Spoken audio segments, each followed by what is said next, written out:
এমন খাবার একবার খেলে মনে হয় যেন বারবার খায়। দুবেলা পছন্দ মতো খাওয়া দাওয়া। রাধে রাধে বন্ধুরা, কেমন আছো সবাই? আশা করি সবাই ভালো আছো, সুস্থ আছো। সকালবেলা থেকে আজকে ব্লগটা শুরু করছি। তো প্রভুজি বাজার গেছে, আমি এদিকে ঘরে কাজকর্ম সারছি। আজকে ছুটি আছে, তো সেই জন্য সকালে টিফিন হবে, আবার দুপুরেরও রান্না হবে। তো দেখি বাজার কী নিয়ে আসে। আর সকালে টিফিনে আজকে লুচি হবে, প্রভুজি বলেই গেছে। তো লুচি আটা মাখা হয়ে গেছে, তরকারিটা বসাবো। তার আগে একটু ঘরদোরগুলো গুছিয়ে নিচ্ছি, বাজার নিয়ে আসুক, এখনও তো সময় আছে। তো যাই হোক, একটু জামা কাপড় গুছিয়ে নিয়ে এখন টেবিলটাকে মুছে নেবো। তারপর আমার কাজ করতে করতেই পৌঁছে চলে এসেছে, অনেক কিছুই নিয়ে এসেছে, মুদিখানাও নিয়ে এসেছে, এদিকে কাঁচা আনাজও নিয়ে এসেছে।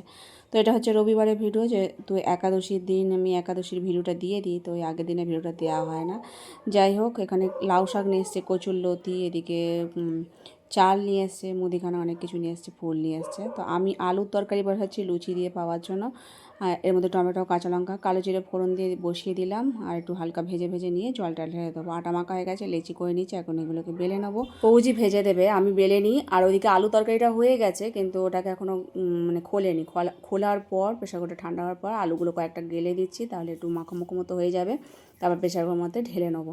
আর বাজার থেকে জিলাপি নিয়ে এসেছে, অনেক দিন পর জিলাপি নিয়ে এসেছে। আসলে রবিবার সকালবেলা বাজারে যে একটা মিষ্টি দোকান আছে, এখানে জিলাপি মানে সবে তৈরি হবে আর গরম গরম জিলাপি বিক্রি হয়ে যায় যেতে যেতেই। তো আর আমাদের তখন আর কেনা হয় না, তো অনেকখানি দূর হয় মিষ্টি দোকানটা। তো আজকে সকাল সকাল গেছে বলেই পাওয়া গেছে, অনেক দিন পরই লুচির সাথে জিলাপি পাওয়া হবে। তো যাই হোক, ভগবানকে গরম গরম ভেজে ফুলকো ফুলকো লুচির সাথে আলুর তরকারি আর জিলাপি শসা দিয়ে ভোগ নিবেদন করেছিলাম। এখন প্রসাদ পাবো। তো গরম গরম জিলাপি একটু ভালোই লাগে লুচির সাথে। তো এখন নিয়ে যাই সকলে মিলে, আজকে ঘরেই আছে, প্রসাদ পাবো। তো এই যে বেড়ে নিয়েছি সকলে মিলে, এখন প্রসাদ পাচ্ছি। খুব টেস্ট হয়েছিল সকালবেলা এই খাবার দাবার। তো আবার দুপুরবেলাও আবার রান্না হবে। তো যাই হোক, এগুলো প্রসাদ পেয়ে নিই। আর যে বাসনপত্র পড়েছিল সেগুলো সব মেজে ধুয়ে আবার দুপুরে রান্না বসেছি। আর সকালবেলা একবার টিফিন খাওয়া হয়ে গেলে আর দুপুরে অতটা লাগে না। তবু আলু পটলের সবজি করছি যাতে ওবেলাও হয়ে যায়। আর আমি ওদিকে লাউ শাক বানাচ্ছি, প্রভুজিকে বললাম যে মশলাটা দিয়ে দিতে। আর ছোলাও আছে, ছোলা দিয়ে আলু পটলের সবজিটা হবে। ছোলাটা এখনই দিয়ে দিতে বলেছি, কেননা ওটা সেদ্ধ হবে। এদিকে আলুও সেদ্ধ হয়নি, আলুটা ভেজেই করা হচ্ছে। পটলটা ভাজা রেখে দিলাম, পরে ওটা ওর মধ্যে দিয়ে দেবো। এখন চাপা দিয়ে রেখে দিই, তো তাহলে আলুটা সেদ্ধ হয়ে যাওয়ার পর তারপরে পটলটা পরে দিয়ে গরম মশলা দিয়ে নামিয়ে নেবো। লাউ শাকগুলো বাছতে বাছতে রেখে দিয়ে আবার চাপা দিলাম, তরকারিটা নলে হবে না। আর এদিকে লাউ শাক ভাতে করব, একটু ফ্যান নিয়েছিলাম, তার সাথে আলু দিয়েছি।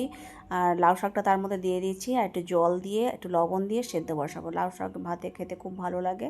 তো অনেক দিন পর আবার লাউ শাক নিয়ে এসেছে। লাউ শাকটা অল্পই ছিল, একটা আঁটি নিয়েছে 15 টাকায় বলছে। তো আরেকটু হলে তরকারি করতাম, কিন্তু অল্প বলে আমি ভাতে করে নিয়েছি।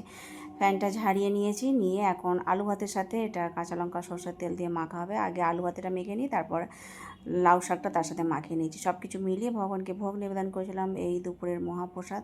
আলু পটলের তরকারি একটু আলাদা করে রেখেছি, ওবেলাও হবে। তো যাই হোক, এখন সকলে মিলে প্রসাদ পাচ্ছি, খুব সুস্বাদু হয়েছিল। আর আজকের মতো ভিডিওটা এখানে শেষ করছি। সকলে ভালো থেকো, সুস্থ থেকো। হরে কৃষ্ণ।